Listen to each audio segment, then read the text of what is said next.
ऋतु बत्रा।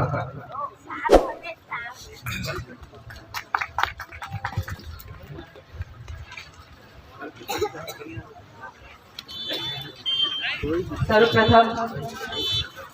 आज के इस कार्यक्रम में अमूल कोर्ट की इस पावन धरा को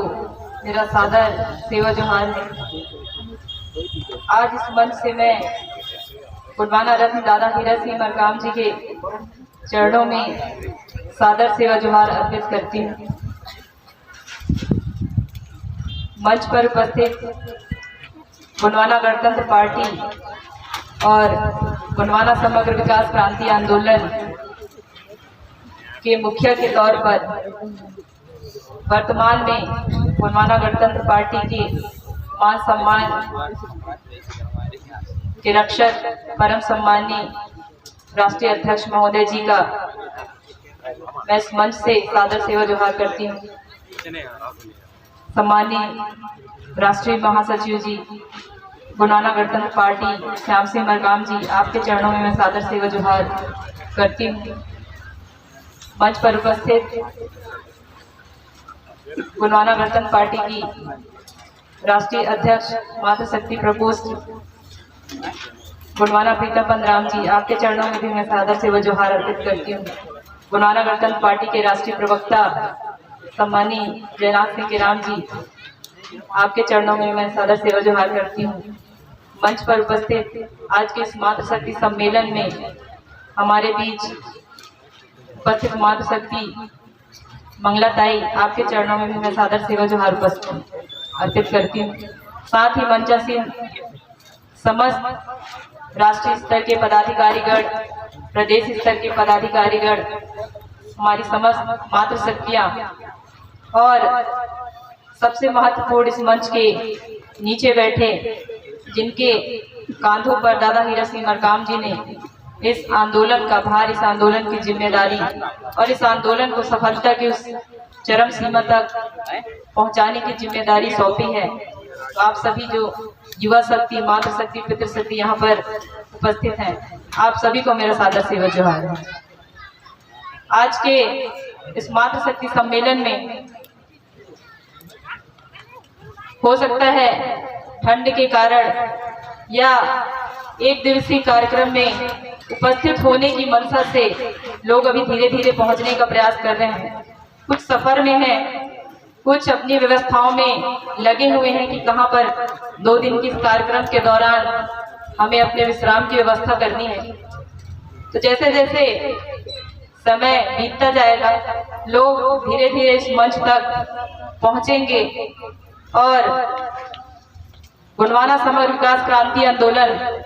और गुणवाना गणतंत्र पार्टी के इस बीज को बचाने के लिए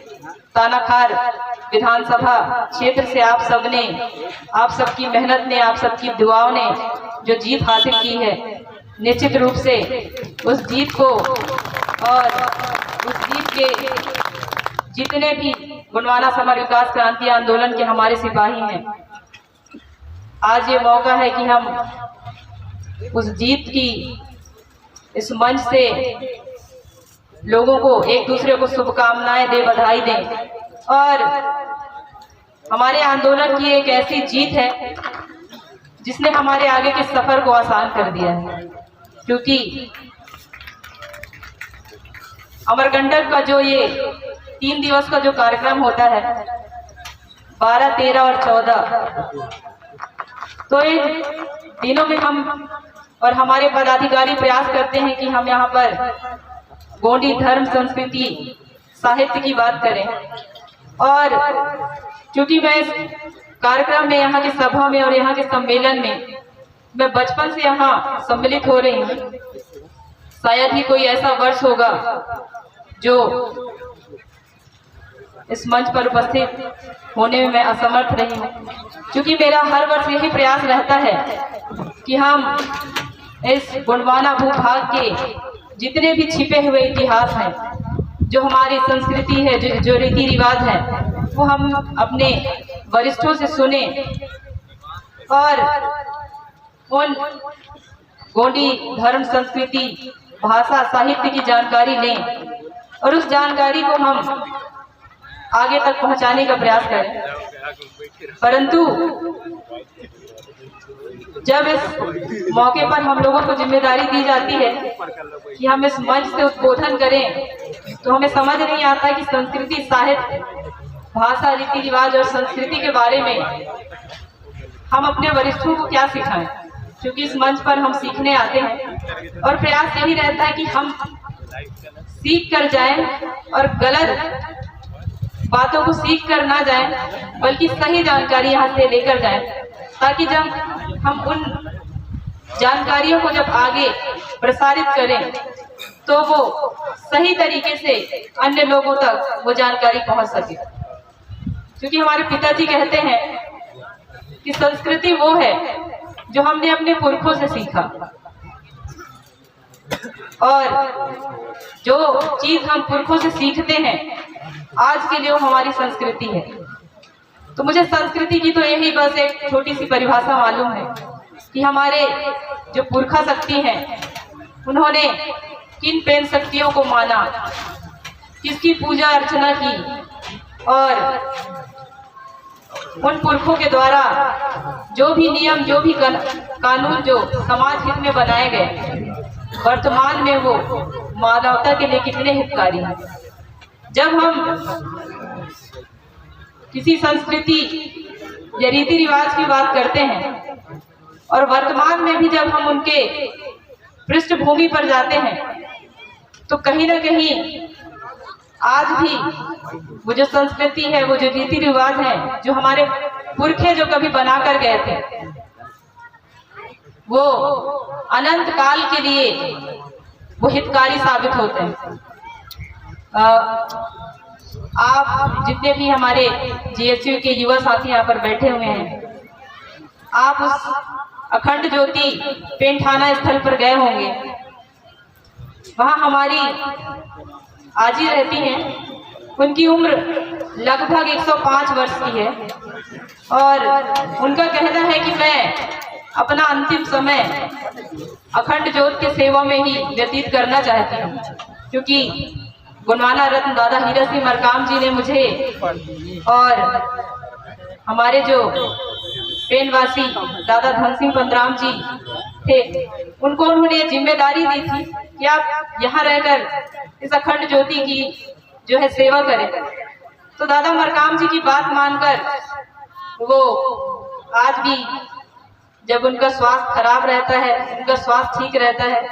तो तब भी उस सेवा कार्य में लगी रहती हैं। और वो हमें इस अमूर कोट की पावन धरा की कहानी अक्सर बताया और सुनाया करती हैं। वो कहती हैं कि ये जो हमारा अमूर कोट है, जिसे आज वर्तमान में अमरकंटक कहा जाता है, उनका कहना था कि यहाँ पहले कुछ भी नहीं था। एक दलदली सा क्षेत्र था जहाँ पर आज उद्गम स्थल है, और उस उद्गम स्थल पे हम लोग जब आते थे, यहाँ पर एक छोटा सा मेला लगता था, तो वहां पर डुबकी लगाया करते थे। मोआ घास आप सभी जानते हैं, तो उनका कहना है कि उस मोआ घास को पकड़कर हम यहाँ पर डुबकी लगाया करते थे। और हमने पूछा कि आपकी लगभग उम्र कितनी होगी, क्योंकि हम जो अनुमान लगा रहे हैं, हम तो 105 वर्ष जो है आपके जीवन काल का पूरा समय का अनुमान लगा रहे हैं। तो उनका कहना है कि जब राजा गुलाब सिंह यहाँ पर आए थे, तो उनके पिताजी उनको मेला घुमाने लाए थे। यहाँ पर आसपास के लोग यहाँ पर आकर मेला किया करते थे। तो आप लोग अनुमान लगाइए कि वो उनकी उम्र कितनी होगी। वो कहती है कि जब हम राजा गुलाब जब यहाँ आए थे, तो लगभग 5 या 6 साल की रही थी। वो कहती है कि बहुत धुंधला सा याद है, हमारे पिताजी यहाँ लेकर आया करते थे। और ये कहानी मैं आपको इसलिए बता रही हूँ क्योंकि जिस पावन धरा पे नर और मादा का उत्पत्ति स्थल हम मानते हैं, उस स्थल पे इतना परिवर्तन हुआ, हमारी संस्कृति पर इतना अतिक्रमण हुआ कि आज उस अतिक्रमण में हमारी संस्कृति कहीं पर खो गई। तो इसको जानना बहुत आवश्यक है। वो उस समय से उस बदलाव को देखते आ रहे हैं। और हमारी आजी अक्सर कहती हैं कि गोंडवाना रत्न दादा हीरा सिंह मरकाम जी अगर नहीं होते तो इस मूलवासी समाज को लोगों ने कह दिया कि यह वाकई में बहुत गरीब और दरिद्र समाज था। तो कहीं ना कहीं इस बीज को बचाने का जो काम है दादा हीरा सिंह मरकाम जी हैं हो गए, दादा सुनेर सिंह ताराम जी हो गए, मोती रावण कंगाली दादा हो गए, ऐसे अनेक महापुरुष रहे हैं जो आज कुछ पंच तत्व में विलीन हो गए और कुछ आज भी भाषा, संस्कृति और साहित्य को बचाने का काम कर रहे हैं, क्योंकि भविष्य में ये बहुत बड़ा एक संकट उत्पन्न करने वाली स्थिति पैदा होगी। गोंडवाना गणतंत्र पार्टी के राष्ट्रीय प्रवक्ता महोदय सम्मानीय जयनाथ सिंह राम जी और हम सब कुछ युवा साथी जब बैठते हैं तो इस बात की चर्चा करते हैं कि दादा हीरा सिंह मरकाम जी ने जो ये पीली क्रांति का जो आंदोलन शुरू किया तो सबको लगता था कि ये अलग सा पीला गमछा लेकर चलने वाले लोग कौन है, ये पीला झंडा लेकर चलने वाले लोग कौन है। शुरुआत में तो ऐसा था कि हम लोग ही कहते थे कि ये दादा क्या अलग से कलर का पीला झंडा और गमछा टांग दिया हमारे कंधे पर। उस वक्त ये चीजें हमें समझ नहीं आती, लेकिन आज जब इस बात पर आप लोग गहन विचार करेंगे तो कहीं ना कहीं एक परिणाम पर हम पहुंचते हैं कि जहां पे कुछ लोगों ने राजनीतिक पार्टी के नाम पर और धर्म के नाम पर अनेक रंगों के झंडे जो हमारे हाथ में थमा दिए। पहले हमारे बाप दादा उन झंडों को लेकर घूमते थे, आज उनके बेटे उस झंडे को लेकर घूमते हैं। तो कहीं ना कहीं उनके झंडे को उठाने का काम, उनके झंडों को ऊंचा करने का काम आप और हम जैसे लोगों ने किया। और जो हम झंडे उठाने वाले लोग थे आज वो कहीं विस्थापन का दर्द झेल रहे हैं, कहीं शोषण, कहीं अत्याचार, तो कहीं हमारी मातृशक्तियों के साथ बलात्कार। तो इन जब बातों को दादा हीरा सिंह मरकाम जी ने कहा कि सबसे बड़ा काम यही होगा इन भिन्न भिन्न रंगों के जो झंडे हैं उस झंडों से इस समाज को अलग किया जाए और इस समाज को एक अलग दिशा दिया जाए। और कहीं ना कहीं दादा हीरा सिंह मरकाम जी की उस सोच ने हमें एक मंच पर लाने का प्रयास किया, हमारे युवाओं के मन में जागृति पैदा की कि हमारा इतिहास क्या है, हमारी संस्कृति क्या है, हमारी भाषा क्या है, हमारे रीति रिवाज क्या है, हमारे तीज त्योहार क्या है। अभी बरसात के समय चूंकि हमारा घर अब मोर घर तो खबरा वाले है, आप मन के घर को ही पक्का तो नहीं जान सको भाई, है ना। तो बरसात के टाइम में जैसे पानी चूहे लागते नहीं, आजकल बेंद्रा मल्ला खाए ला कुछ नहीं मिले तो पूरा हमारे घर में आया कि घर तैयारी होते। तो मैं अपने मम्मी से बोली कि ये बरसात के टाइम में जो पानी टपक रहा है ऊपर छानी से तो ये गड्ढा हो गया पूरा, तो इसको मैं छाप देती हूँ माटी साथ मान के। तो उनका कहना था कि बरसात के टाइम पे छपाई नहीं करते। तो मैंने कहा कि ऐसा क्यों, जहाँ पर सूखने की संभावना है वहां तो छाप ही सकते हैं भाई, मिट्टी विट्टी लगा के लोग आते हैं, उठते हैं, बैठते हैं घर पे, अच्छा नहीं लगता। तो उनका कहना था कि सयाने लोग कहते थे ये जो दशहरे का जो टाइम होता है और चौरा में जो पूजा हो जाता है उसके बाद हम पहले गांव का जो चौरा रहता है, कुछ लोग मड़िया कहते हैं अलग अलग जगह में, उस जगह को जहाँ पूरे गांव के लोग जहाँ पे एक साथ पेन शक्ति की गोंगो किया करते हैं, तो उस जगह को हमारे यहाँ चौरा कहते हैं। तो उन्होंने कहा कि चौरा में जब साफ सफाई हो जाएगा उसके बाद ही हम अपने घर का जो है छपाई करेंगे। तो मैंने कहा कि ऐसा क्यों है भाई। मतलब ऐसा अगर पुरखों ने बताया है तो कुछ तो कारण होगा इसके पीछे। हालांकि हमारे जो और सयाने लोग हैं उनसे मेरी इस विषय पर चर्चा नहीं हो पाई, लेकिन उस परिणाम तक जो मैं पहुंच पाई तो ये था कि हम अक्सर गांव की जो प्रेम शक्ति हैं, गांव की जो पुरखा शक्ति हैं, हम उन सभी शक्तियों को एक जगह पर उनकी पूजा अर्चना करते हैं और गांव की सुख समृद्धि के लिए प्रार्थना करते हैं। और पहले हम उस स्थल को जो हमारी दिन रात सेवा करता है, हमारे घर की, हमारे परिवार की, हमारे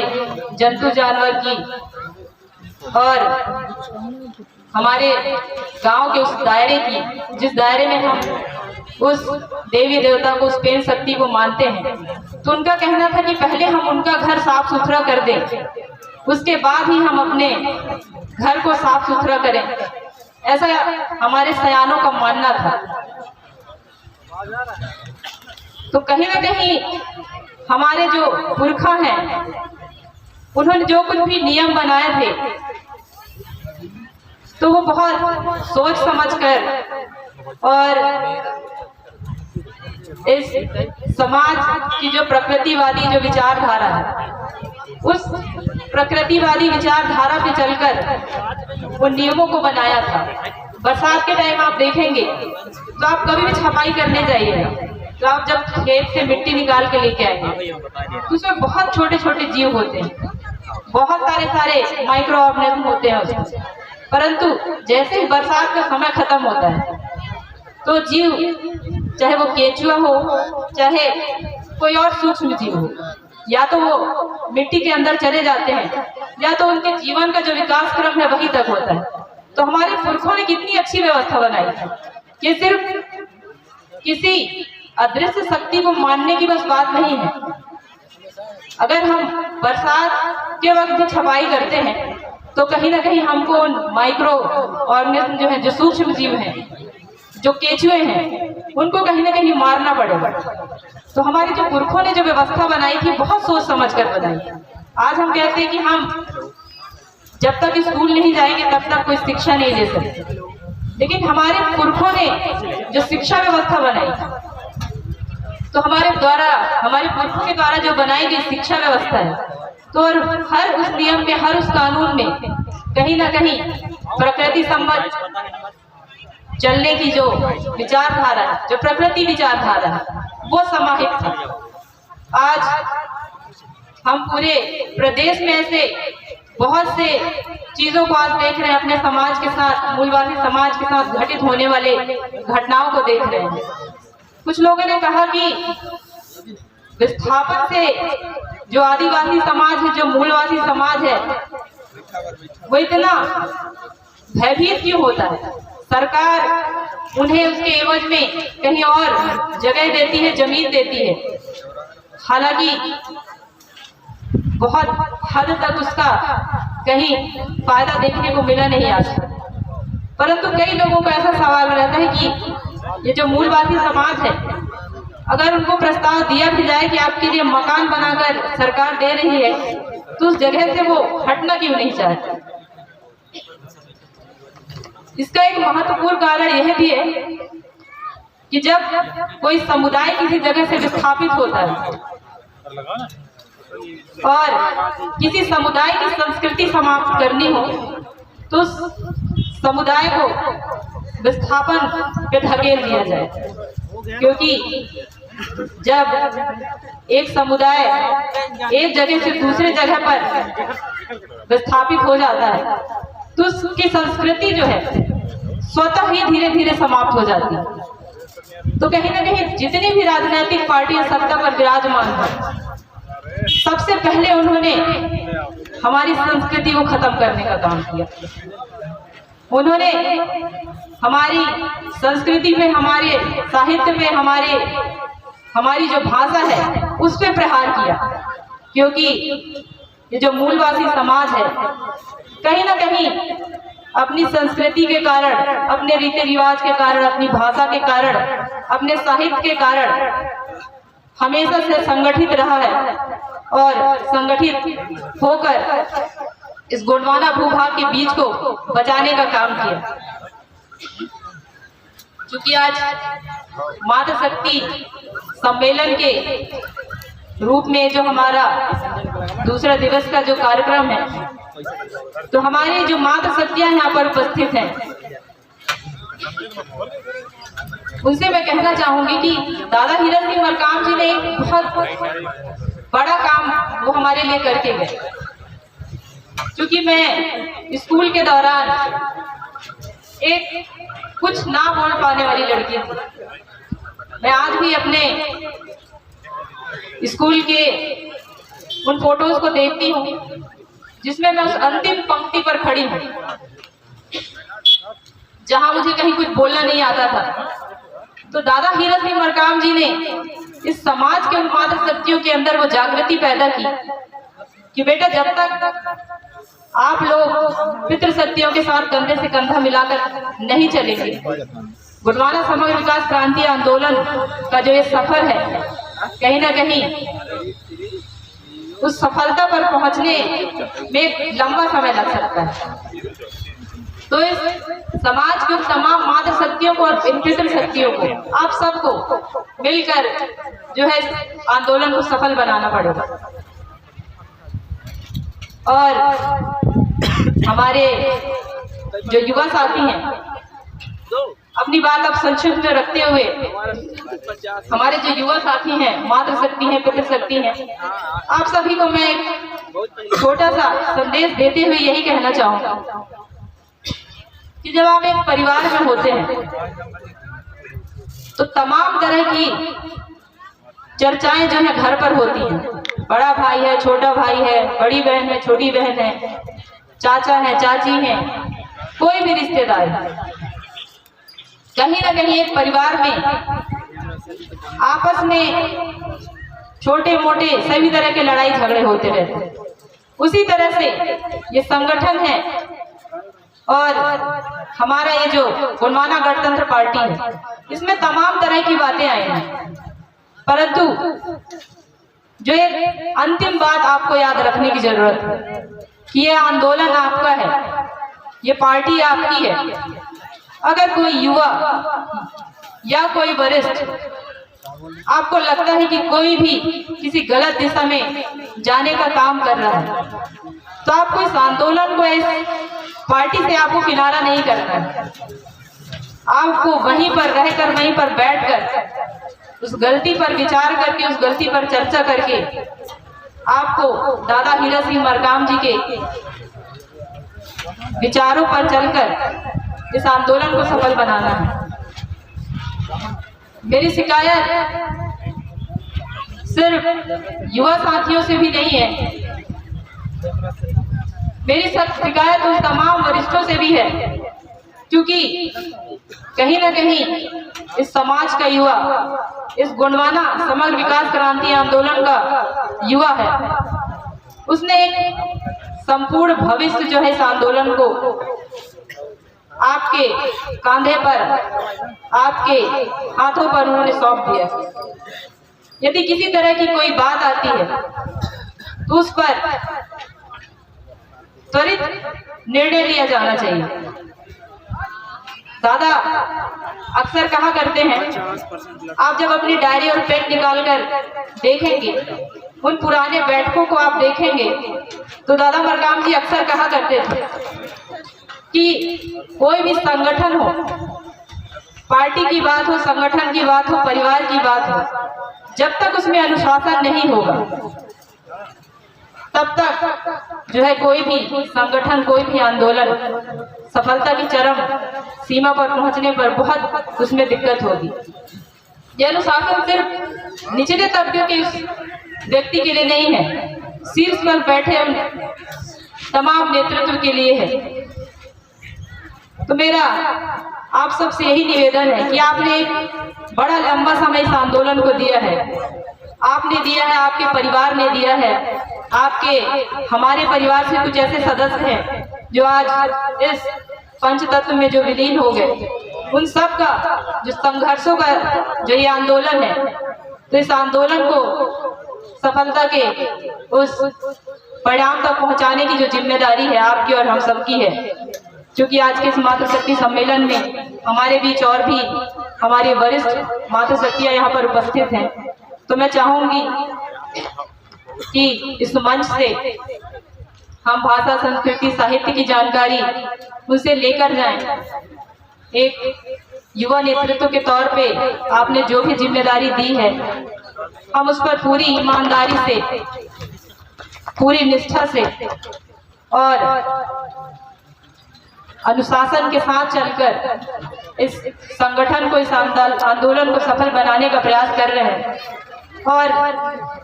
एक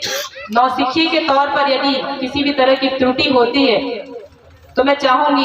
कि इस आंदोलन के जो वरिष्ठ हैं, इस आंदोलन के जो युवा नेतृत्व है, उन त्रुटियों पर परामर्श कर हमारे युवा साथियों को, हम सभी को दिशा देने का नेतृत्व जो हमारे हैं, मैं चाहूंगी कि उस पे सुधार कर इस आंदोलन को और आगे बढ़ाने के लिए आप सभी हमको प्रेरित करते रहें। अंत में मैं आप सभी को पुनः सादर सेवा जोहार करते हुए इस गोंडवाना भूभाग के पावन भूमि अमोरकोट की धरा राजा करण साहब और रानी मैनावती की इस धरती को नमन करते हुए मैं अपनी बातों को यहीं पर समाप्त करती हूँ। जय सेवा, जय फड़ापेन, जय गोंडवाना।